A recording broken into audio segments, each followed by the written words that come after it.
Dear Lady Love TV.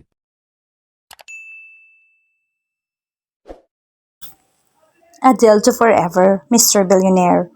Tunghayan na po natin ang huling bahagi. Dumating na ang araw na kinatatakutan ko. Tinawagan ko si Ali kinabukasan ng hapon pero hindi siyang sumagot. Kapatid niyang lalaki yung nakausap ko. Nakakonfine raw si Ali sa St. Luke's. Hindi ko alam kung gaano kabilis ako nakarating sa ospital. Ni hindi ako nakapag-toothbrush at kung anong t-shirt na lang basta yung pinita sa sampayan ng sinuot ko.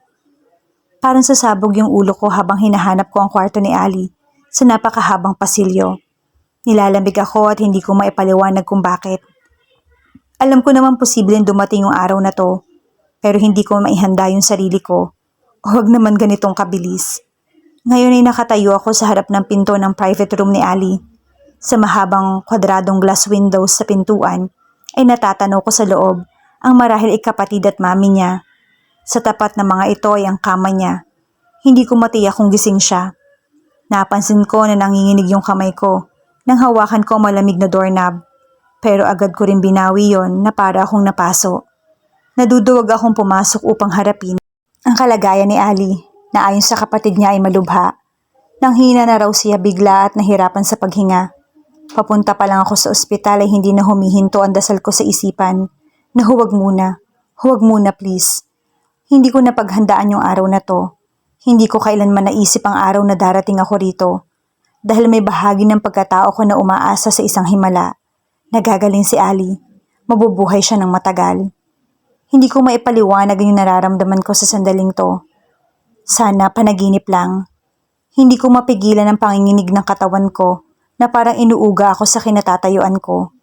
Nakasilip lamang ako roon sa pinto sa labas. Napahawak ako sa dibdib ko kasi parang literal kong nararamdaman na may sumakit doon. Humihiwa ang sakit, parang pinipiga. Parang ang bigat-bigat ng pakiramdam ko na hindi ko alam kung may lakas pa akong kumilos o humakbang man lang. Naramdaman ko ring uminit ang dulo ng mga mata ko. Ali, huwag mo nang gawin sa akin to. Hindi ko kasi alam kung kakayanin ko. King, napalingon ako sa dumating sa gilid ko. Ang daddy ni Ali.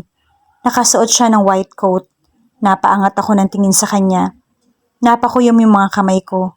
At hindi ko alam kung bakit biglang may galit na sumanib sa akin.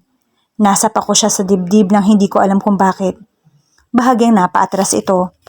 Di ba doktor ka? Tiimbagang kong hinamon siya. Trabaho mo na mailigtas ang buhay, hindi ba? Tuluyan ang bumagsak ang mga luhang kanina ko pa pinipigilan. At para ako nawala ng lakas. Iligtas mo si Ali. Narinig kong nag-echo yung boses ko sa pasilyo. Nakatitig lang sa akin si Mr. Santos na hindi ininda ang pagsapak na ginawa ko sa kanya. Pagalingin mo siya please po, pag mamakaawa ko. Humakbang siya palapit sa akin at mariing niyakap ako. Doon ako napahagulhol. Ang sakit-sakit ng bagay na hindi ko matukoy na nararamdaman ko sa dibdib ko at parang may pumipiga sa lalamunan ko. Nahihirapan akong lumunok. Hilam na ang mga mata ko sa luha. Don't be unfair, son. Malumanay na sabi ng daddy ni Ali. Kung may labis mang nasasaktan, ako yun bilang ama niya. Simula na magkasakit siya ay lagi akong nananalangin sa Diyos. Nasanay ako na lang. At kung posible lang na makipagpalit ng kalagayan sa anak ko, ay nakipagpalit ako sa kanya.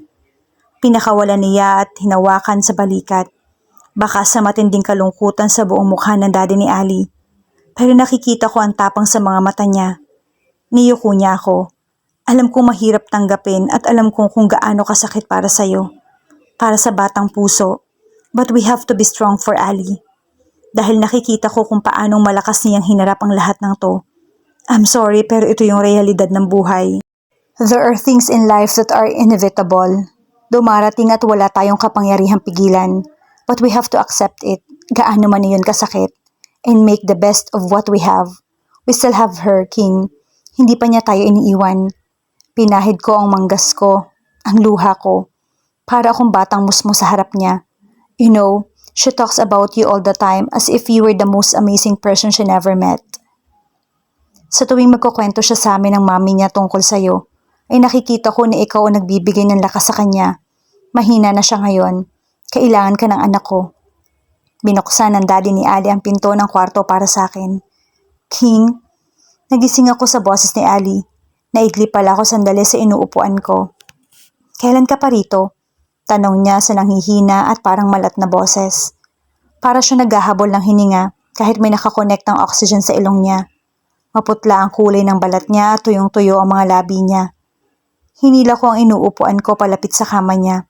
Kani-kanina lang. Sagot ko. Sino mami? Si Danny.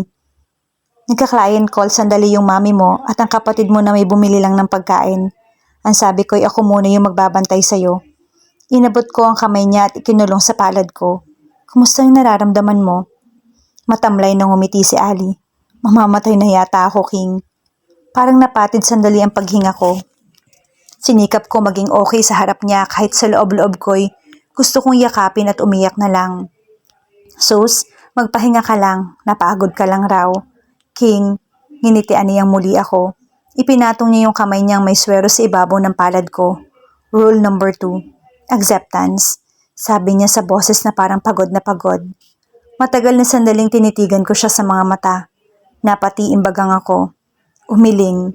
Pagkatapos ay nagyuko ako ng ulo habang buong sikap na pinipigilan ang mga luha ko. Hindi ako iiyak. Hindi ako iiyak.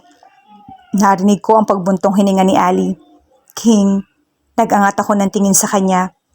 You have to let me go. Eto na to. Kumalat na sa lungs ko yung cancer. Dumiin ang pagkakahawa ko sa kamay niya. Ayokong umalis na nahihirapan ka. Kasi magiging wandering ghost ako. Nabasa ko kasi sa libro yon. Gusto mo bang maging wandering ghost ako? Parang batang paslit na umiling ako. Pinilit kong umiti sa kagagahang pinagsasabi niya. May ilang sandaling natahimik kami pareho. Ako hindi ko alam ang sasabihin. Nagrarambol sa isip ko ang maraming bagay. Hanggang sandaling ito ay hindi ko pa rin gustong tanggapin na mawawala si Ali. King, sinalubong niya ang tingin. Ano yon? Hindi agad siya nakapagsalita. Ang tingin ko'y naglanding sa dibdib niya na babataas na para siya naghahabol ng hininga. May gusto sana akong sabihin sa'yo. Sabi niya matapos ang mahabang sandali. Nahihirapan na siya magsalita at mabagal ang pagbigkas niya. Matagal ko nang gustong sabihin sana to pero hindi na natapos ni Ali ang sinasabi. Dahan-dahang nagsara ang talukap na mga mata niya at naramdaman kong lumuwag ang pagkakahawak niya sa kamay ko. Ali? Nagsimula na ako magpanik. Ali! Inalog-alog ko siya sa balikat pero walang response mula sa kanya. Para akong binuhusan ng malamig na tubig. Biglang nanlambot ang tuhod ko. Kaagad akong tumayo upang tawagin ang nurse sa labas. Pero biglang may humawak sa kamay ko na mahigpit. Napalingon ako kay Ali na biglang dumilat. Char, natatawang sabi niya. My God, Ali. Nanghihinang napabalik ako sa pagkakaupo habang humahagalpak ng tawa si Ali na parang walang sakit. Nahilamos ko ang mga kamay ko sa mukha ko. Hindi ko alam kung makakangiti ako o matatawa o babatukan ko siya.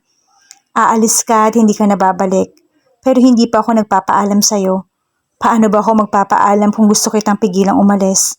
Paano ba ako magpapaalam kung ang gusto ko'y nasa tabi lang kita palagi? Paano ba ako magpapaalam kung ang gusto ko'y itago ka o ilagay sa isang maliit na garapon para laging nasa bulsa lang kita? Para hindi ka maagaw sa akin ng panahon. Nang halikan kita'y ipinikit ko yung mata ko. Pilit kong iginuhit sa isip ko ang sandaling yon. Gusto kitang palaging maalala kung paanong yakap kita at ramdam ko sa dibdib ko ang init mo. Ang mga basa mong labi. Ang luha mong bumabasa sa pisngi ko. Ayokong kalimutan ang lasa mo sa labi ko. Ang matamis na amoy ng buhok mo. Gusto ko itong isulat upang hindi mabura kailanman. Dahil sa pag-alis mo'y ito lang ang iiwan mo sa akin. At sakit sa dibdib ko na mananatili hanggat hindi pa tayo muling nagkikita. Sayonara, Ali. Humahangos ang babaeng nurse na dumating sa kwarto ni Ali. Doon ko lang binitawan ang callbox na pantawag ng nurse. Hindi na siya gumagalaw. Nanginginig ang boses ko. Mabilis na lumapit ang nurse. Ibinaba nito sa end table ang dalang clipboard at pinulsuhan sa leeg si Ali. Boo! Napatili ang nurse at halos matumba ng paatras. Napabungisngi si Ali. Nilingon ako ng mangiyak-ngiyak na nurse. Sir, hindi nakakatuwa. Agad kong itinuro si Ali. Siyang nakaisip. Nakita ko napaismid ang nurse at agad na inabot ang kanilang dala at mabilis na nagmarcha palabas ng kwarto. Nang mawala ito ay doon ako tumawa ng tumawa. Si Ali ay hindi magawang makatawa kagaya ng dati. Hirap na siya. Third day. Yun ang pangatlong araw ni Ali sa ospital. Gusto na niyang umuwi pero ayaw ng dad niya. At ayon sa pagkakaalam ko mula sa mga doktor, nasa palliative care siya. I'm bored, King, sabi ni Ali. Get me out of here. Gaga ka ba? Sagot ko habang pinapaikot-ikot ang wheelchair na sinasakyan ko sa malaking kwarto. Nag-half day lang ako sa klase para madalaw siya. Hindi rin ako makapag-concentrate sa klase kapag wala ako sa kwarto niya. Lagi siyang laman ng isip ko. At saan man pumalak pumunta ha? Anywhere but not here. Nababagot na sagot niya sa mahinang boses. Hirap pa rin siya sa pagsasalita. Parang laging kinakapos ng paghinga. Minsan alam kong nagkukunwaring malakas lang siya. Siguro ay upang hindi ako mag-alala. Alam mong dadalhin kita saan mo man hilingin, sabi ko. Pero wala sa kalagayan mo, Ali. Ang totoo ay pinagsusot ako ng face mask ng mga nurse sa tuwing dadalaw ako kay Ali. Baka raw kasi may madala akong virus o anumang sakit. Bawal siyang ma-expose kahit nasa sipon. Madali siyang makakapitan ng ibang sakit dahil mahina na yung immune system niya. Pero pinahuhubad naman palagi sa akin ni Ali ang face mask. Hindi niya ako inakausap hanggat suot ko yon. Matigas din talagang ulo ng babaeng to. Huminto ako sa ginagawa ko at nilingon siya nang hindi siya sumagot. Nakaharap siya sa bintana sa gilid ng kama niya. Malayo ang tingin sa labas. Sa matagal na sandali ay nanatili siyang nakatingin sa malayo. Ano kaya ang iniisip niya? Hinugot ko sa bulsa ng pantalon ko yung cellphone ko at lihim na kinuhanan ng picture si Ali. Nakapaling ang ulo niya at malayo nakatanaw sa bintana. Ang mukha niya hinahalikan ng sinag ng araw na tumatagos mula sa blinds. Jeff, bagamat mahina ang pagkakasambit ni Ali, ay malinaw kung narinig ang pangalan ng ex niya. Naibaba ko ang cellphone ko. Napatitig ako ng matagal sa kanya. Napakapit ako ng mahigpit sa gulong ng wheelchair. Bumagsak ang tingin ko sa paanan ko. Nakatitig lang ako ng matagal sa nakalas na sintas ng sapatos ko. Kailanman ay hindi ko na itanong yun sa kanya kung mahal pa ba niya ang ex niya. Pero siguro nga, parang hindi pa rin niya ako pinapakawalan. Parang nakakapit pa rin siya sa akin. Bigla ako napaisip na siguro ay hindi na lang ako nangangailangan ng tulong noon. Na hindi lang ako ang kailangan na mag-move on. Kaunting nanlumo ako. Hindi ko matukoy kung nagsiselos ba ako o ano. Napaka-pamilyar kasi ng nararamdaman ko. Kahawig ng damdamin ko noong unang makita ko na may ibang kahawak ng kamay si Lara. Para akong gago na napangiti. Mapait. Nakakatawang isipin na pinagsiselosan kong isang patay na. Pero ang totoo ay wala naman akong karapatang magselos. Madalas kong tanungin ang sarili ko kung kahit kaunti kaya minahal din ako ni Ali. Kahit kaunti lamang na pagmamahal niya. Bahagi ng pagmamahal kay Jeff. King, napaangat ako sa tingin sa kanya. Nakaharap siya sa akin. Hindi ko alam kung kanina pa ba niya ako pinagmamasdan. Tumayo ako at nilapitan siya. Thank you ha, sabi niya habang nakatingin sa akin. Naglilikot ang mga mata niya na para bang mahinahanap sa mukha ko. Hindi ba? Dapat ako'y magpasalamat sa'yo. Bahagya siyang umiti. Isinisisi ko sa sarili ko ang pagkamatay ni Jeff. Ang tingin ng lahat sa akin ang sama-sama kong tao. Halos paos na paos sa boses ni Ali. Salamat dahil minahal mo ako. Because you are worth loving, Ali. Kung mamamatay man ako at ipanganak uli sa mundo, ikaw lang ang gugustuhin kong mahalin ulit. Nakatayo ako sa kung saan ko unang nakilala si Ali. Kanina pa ako rito. Hindi ko na matiya kung may isang oras na ba. Dinaanan lang ako ng maraming tao. Nilalanghap ang usok mula sa walang katapusang nagdara ang mga sasakyan. Pasensya na po sa eksena. Nagkaroon lang kami ng misunderstanding ni Babe. Mapait na napangiti ako. Malinaw ko nakikita ang lahat sa alaala ko na para bang kahapon lang nangyari ang lahat. Hindi kita girlfriend at sino ka ba? Ali? Napabog ako ng hininga. At kahit ilang ulit kong gawin yon ay hindi na mababawasan ang bigat sa dibdib ko. Don't dare to fall in love with me. Hindi kita type. Paano ba ako nahulog sa kanya? Iyak tawa ako habang kusang bumabalik ang mga alaala. Ramdam kong pinagtitinginan ako ng mga nagdaraan doon. May isang sidewalk vendor doon ang kanina'y nilapitan ako at tinanong kung ayos lang ba ako.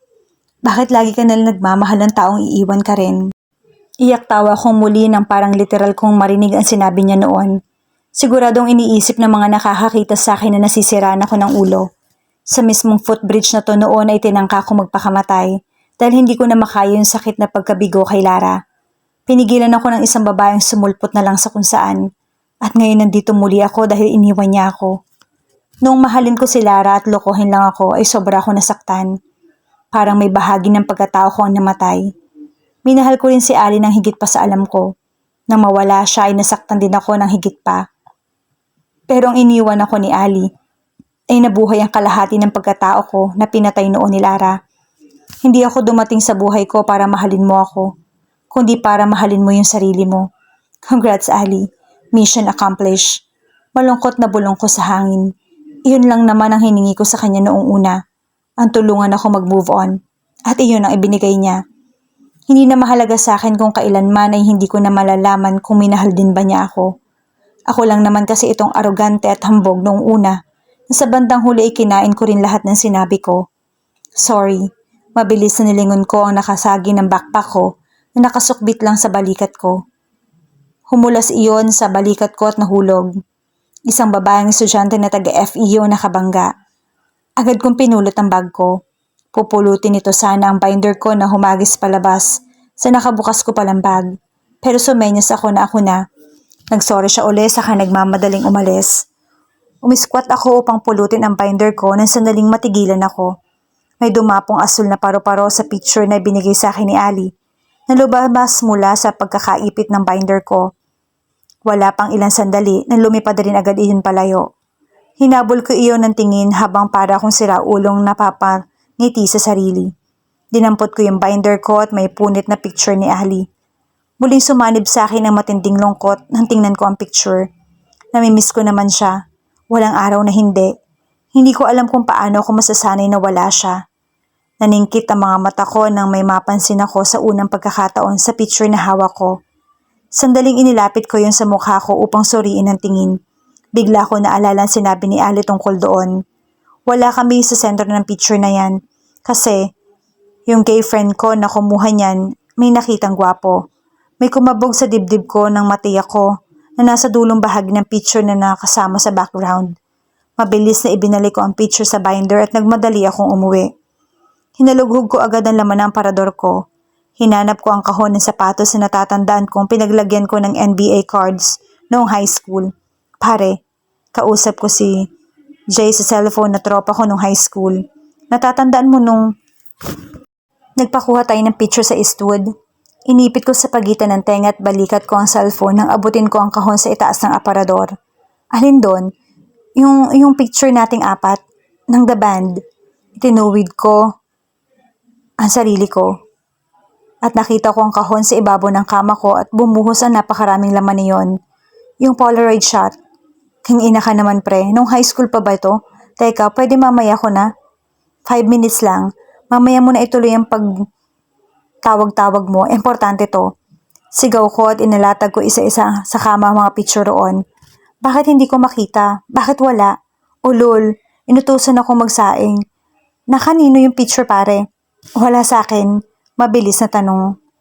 Hindi pa rin humihinto sa bilis ng pagpintig yung puso ko simula pa kanina.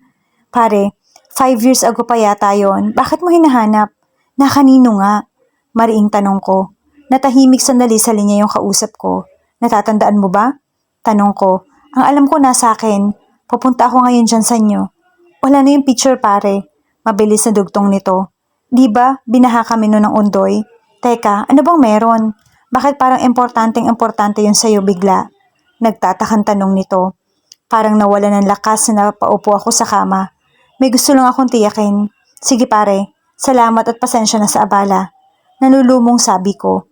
Pumunta ko sa FB account ni Louie. Biglang sabi ni Jay. Natatandaan ko hiniram niya yung picture na yun sa akin dati para ipascan.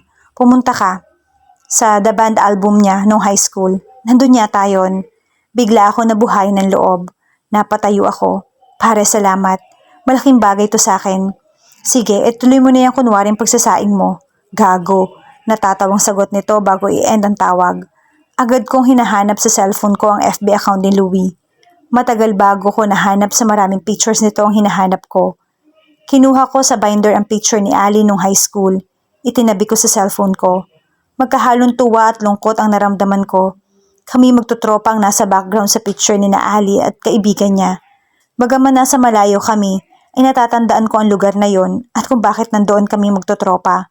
Pabagsak na napahiga ako sa kama. Iba rin kong mantrip ang tadhana. Tumayo ako at lumabas sa salas. Kinuha ko mula sa estante roon ang picture frame na may larawan ko nung elementary ako. Pinalitan ko iyon. Pinalitan ko ng picture namin ni Ali. Nakuha pa 5 years ago.